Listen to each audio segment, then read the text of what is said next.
Welcome to the world united. Welcome to the world united. Darryl will be speaking on the threefold path of Ahimsa for a new earth. It dwells on different ways we have been abusive to ourselves, to other species on the planet, and to the Mother Earth herself, and our corrective actions to bring about healing to all these domains. So over to you, Darryl. Thank you, Talbot, and a very good afternoon to everyone on this wonderful platform of the World United. It's a privilege always to speak on topics close to my heart on this platform. So, Ahimsa, that is, of course, everyone of us knows the meaning is non-violence to the human body, to other sentient beings, and to the planet as well. Now, there are so many peaceful people, great meditators, people who have experienced nirvana and bliss, and sometimes they are so clear, and they say that I'm such a peaceful person, and obviously I do not commit any non-violence. So it all depends on our awareness and how expanded it is and what all it includes. Um, so I remember it was in 2011 when I did my first spiritual retreat. When somebody asked me, one of the attendees asked me the all popular question, "What is enlightenment?" So I just thought about it, and I said something. There are so many definitions, but I just gave a reply that I thought I felt was sensible, and I said it is at the stage when the person understands the effects of their thoughts, words, and deeds. In the world. That means everything outside their own self. So and similarly, just a year after that, when I spoke at the first World Parliament on Spirituality in 2012, my topic was balancing mind, body, and spirit for developing equal levels of proficiency in our mind, body, and spirit to bring in the age of Aquarius. So I felt so strongly about that topic because that time I could see, of course, people are genuine and they make really good efforts, but I could see some people are excelling in the spiritual dimension. Some people were excelling in the mind dimension with techniques like, Silva, method of mind control, hypnotherapy, NLP, and all of that, but lacking in, for example, the physical dimension, certain aspects of physicality. So that's why I gave that talk. And so it's all about the awareness. Now when I say non-violence to the human body, people automatically think that yes, it means physical fighting, abusing, all of that, but it also includes anything that you do to your entire organism that is against its natural function. And it's so simple to understand that for people who understand, integrative natural medicine, it's so clear that so many of the chronic illnesses like high BP, cholesterol, diabetes, obesity, hormonal imbalance, and all of that, you know, is coming from, things that we are doing to ourselves, which we do not understand. And then it results in sickness. So again, it comes down to awareness. So a simple thing like eating too much of processed and packaged food products that have got toxic preservatives and stabilizers and artificial taste enhancers and all of that.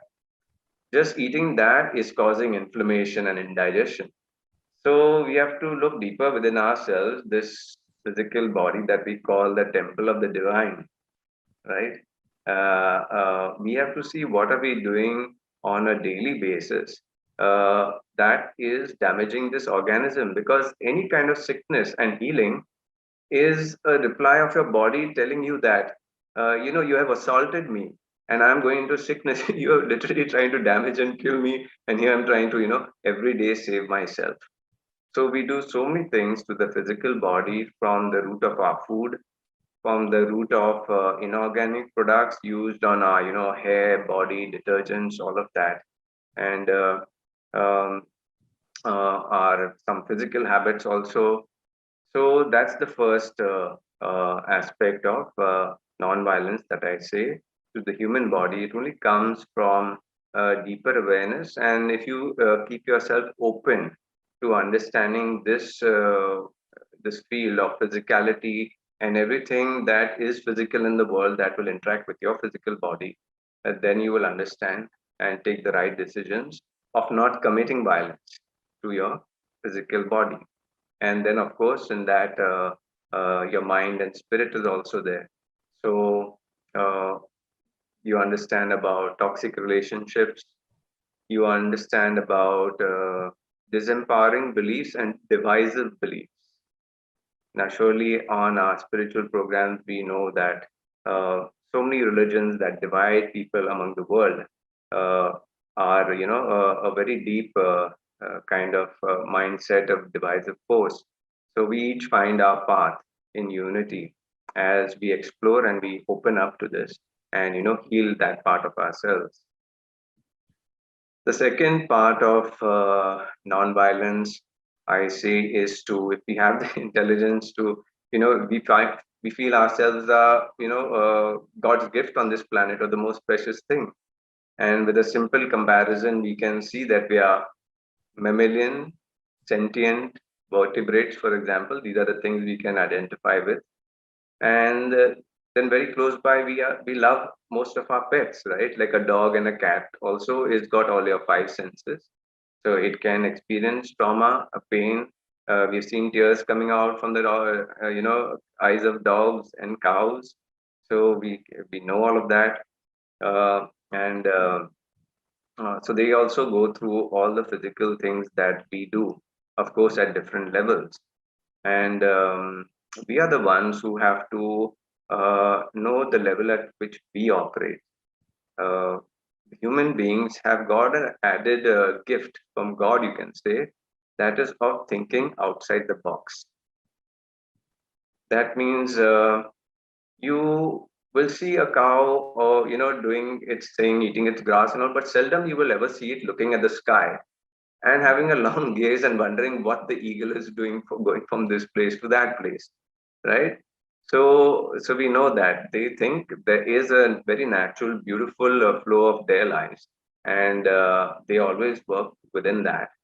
But human being has been given that capacity by Creator, universe, all there is, God, to also think about and care about other species on this planet, because that is what I have been teaching about, that we are a hand of God, and this is literally the Garden of Eden, and we have been given the position of a gardener, a caretaker, and our work is to see that as much of species, that means these are all God's creations.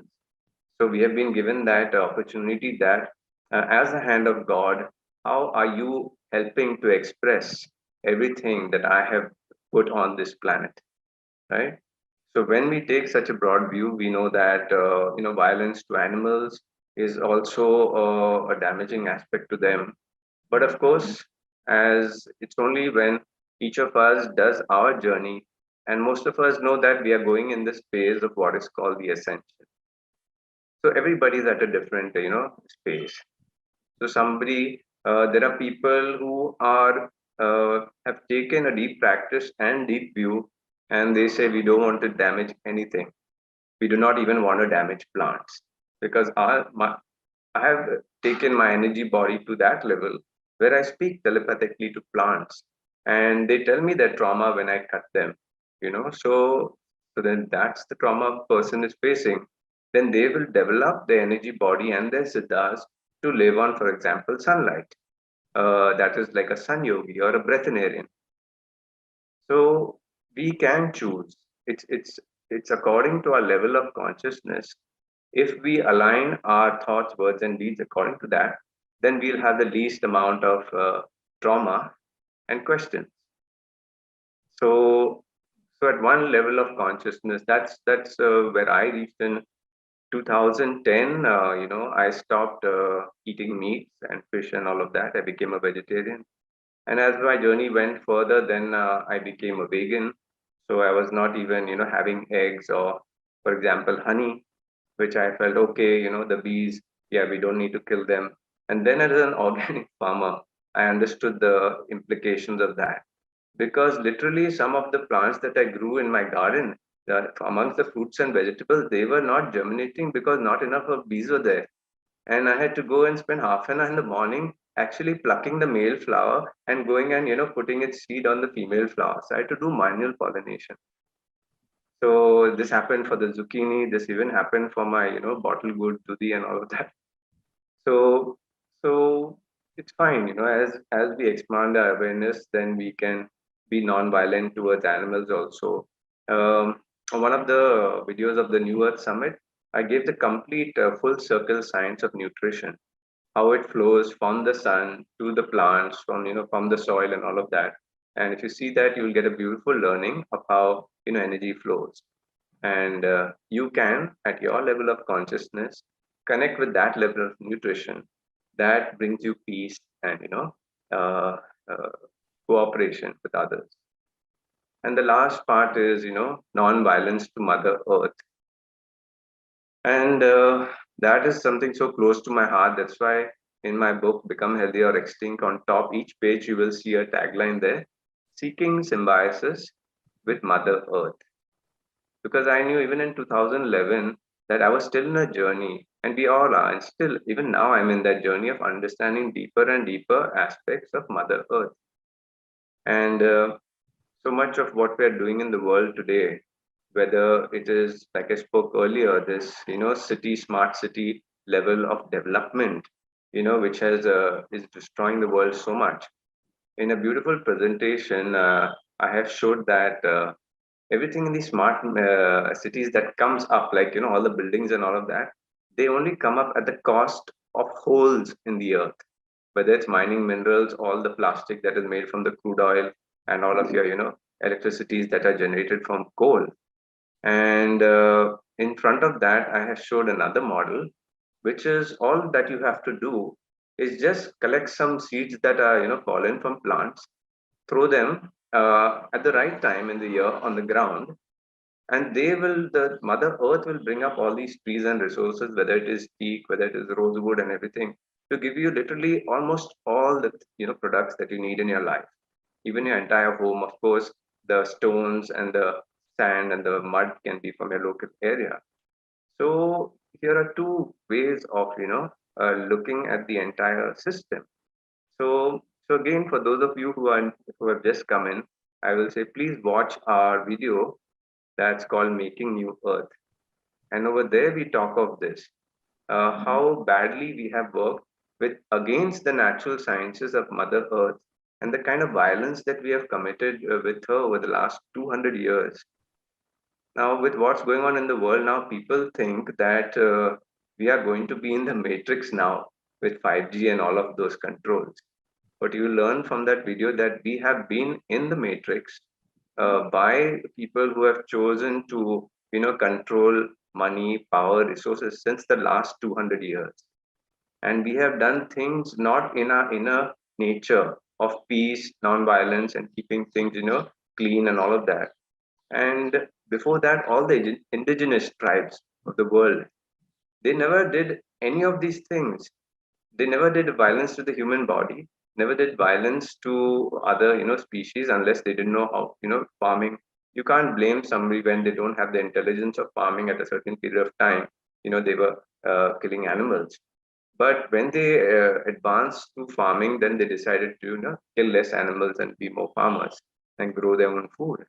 And these communities also never did anything to damage the earth. So an important point to understand is that we have come from a space from these indigenous communities. And you'll notice one thing. If you see their local writings, their meaning of God, though it was in different languages, it is the same across the world because they lived in the real environment that is created by God. And over the last 200 years, we were moved into all of these concrete jungles where we were told that this is the meaning of God from the television, from the radio, and from the books. And so that became, the division across all the things that have happened. And that's how we made we manifested an earth that's, completely destroyed and damaged. And so all of us are going into deeper awareness to bring this back into a much more natural, format once again. So, so many of us, and that's our whole Earth Keeper community, we are in that space where we are trying to see our daily actions from the morning till the night. What are those actions that are damaging Mother Earth as well? And what is the alternative? How can we have the same things, but in a more beautiful and natural way? And that formula gave birth into this wonderful city where, of a certain size, 5 kilometers by 5 kilometers, where within 15 minutes walk, you can get to your workplace, to your market, to your spiritual place, to entertainment, to products and services. And you don't require any vehicles in that community. So you don't need to do more mining for vehicles. You don't need to buy food from other places because it's a self-sufficient community. So these are all the ways that we are working out on how to prevent, further damage to Mother Earth. And that's how, in that formula, it's beautiful to see that video. That's how we have come across step by step into this very 100% natural living model that we say has got a lifespan at least for the next 2,500 years. So it has been a long journey, I say, for humanity, that we had to go through all of this abuse to just have all the damage come upon us, to experience that trauma, to then birth a deeper intelligence. Because when you create a solution, its energy is always bigger than the problem. So, that's what I like with what is happening with us right now, all across the planet, and especially those people who have, have opened themselves up to see, and the simple question I ask people to ask themselves is when I talk of everything around us, I don't just say Mother Earth, but I say Father Sky also, which means, the biosphere and everything that's around. And I just leave you with the one statement that just think about it and research it. The statement is that every day the mass of the earth is increasing, and that mass is supplied by the sun. Okay, so that's how important, this masculine and feminine. I talk of, Gaia as a masculine and feminine part. uh, so in this, so that's also part of, unity consciousness. It's for us to understand this entire fabric that we live in. And once we understand it, then I come back to, the original thing that I said. Enlightenment is at that level where you have reached, which will help you understand the results or effects of your thoughts, words, and deeds. And if your thoughts, words, and deeds are in service and in a benefit and in collaboration and in creativity to all else around you that is, nurtured and supported your life, that's when I think we are really living in unity consciousness. Thank you, Darryl. As usual, it's a very deep, very encompassing talk. I like the concept of our body, which is the temple. I mean, it's written in the Gospels and it's written everywhere, no? But it's a beautiful thing that you said, because which I believe too, and that we should not commit violence on the body in any case, in any manner whatsoever. I like that idea. I like the way you connected the Garden of Eden, no? That we are gardeners and we have to take care of the animals. No? It's our duty in that sense as gardeners. The gardener can't hurt his animals or his plants. No, I like that concept. I like the concept that that of God, that we are all connected on the earth together, no, and as one. The earth is also a part of that, and formula of how to change what you need. I like that, so that every day you think what you are getting, you make an introspection and how to get it without hurting the earth. Another very beautiful. Yes. Simple. Frank, I would like to say one more thing in Yes, that. yes, The deeper yes. question that I missed was we have to ask ourselves from Mother Earth and Father Sky, what am I taking and what am I giving back? So we so like we like to take the natural five elements, right, of earth, water, fire, and space. So we like good sunlight, we like a pure water, we like a clean air, right? We like good soil for our food. So we like all these things in our purity. But the question is, am I returning this back to Mother Earth and fire, sky in their purity? Yeah. And this is what modern civilization is not doing, and that is the result of all our catastrophes. And may I say again, all the indigenous tribes of the earth, they never contaminated any of these elements. That's why they brought the earth for the last 10,000, or you count the number of years if you know about 10,000, 20,000, whatever history you know. And you'll be shocked that human beings have ended all of that in the last 200 years. True. So that's the kind of mess that we are doing. So I would say that the best thing is, people, I've been sending out this message in the theme of, from a madhouse to a mud house. That's how I left, Mumbai and from a concrete jungle and came into my ancestral, mud house in Goa. So I tell people, get out of that format, get out of the matrix and come into nature and into natural living. And that's where, humanity is going to script a new life and a new earth. Thanks. Thanks, Nadi.